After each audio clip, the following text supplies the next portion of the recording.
Hey YouTube, I just took the NASM-CPT exam and I passed it on my first try, and I'm making this video to help you guys out if anyone's interested in becoming a personal trainer with NASM, National Academy of Sports Medicine, and if you guys just need tips on taking the exam. I definitely looked up tips online, so thought I'd help other people out as well with what I thought was most important.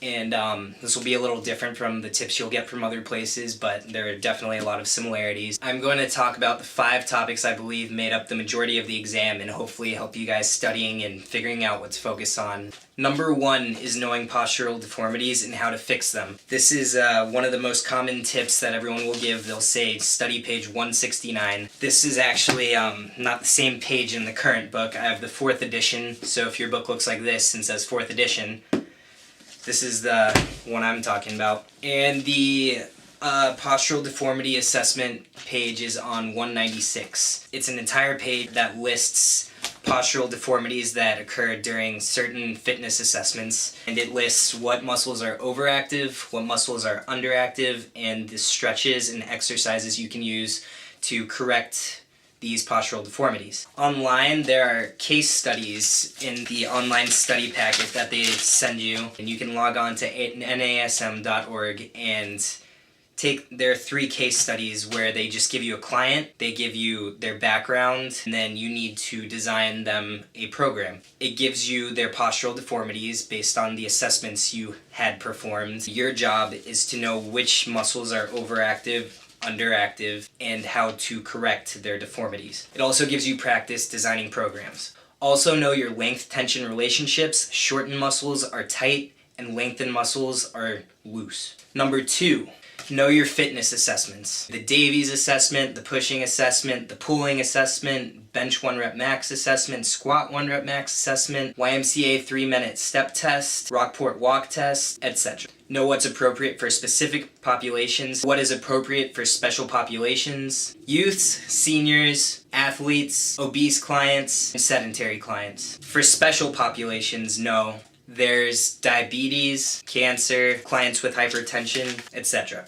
Also know what you can and cannot tell your clients. Never give diet plans, just nutrition advice. Never diagnose injuries. Never start a program without physician consent. Never prescribe supplements or medication. Don't be a therapist. Do the job you've been studying to do.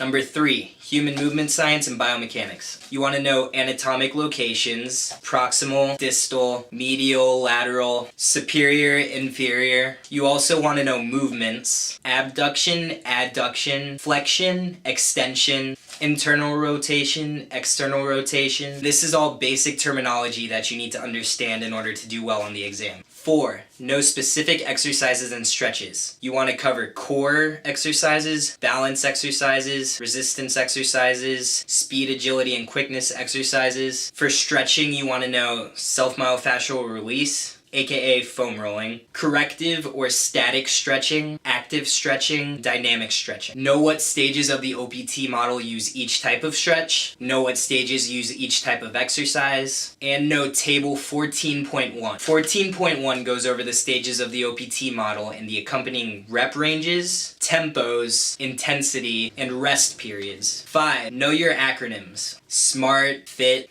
FITTE. These make great questions, whether it be asking for an example or just knowing what the acronym is. A few extra important things are basic nutrition. Know how many calories are in a gram of protein, gram of carbs, gram of fat, stuff like that. They may throw in a few supplementation questions. Know the most important concepts in the supplementation section, and I would know your water intakes.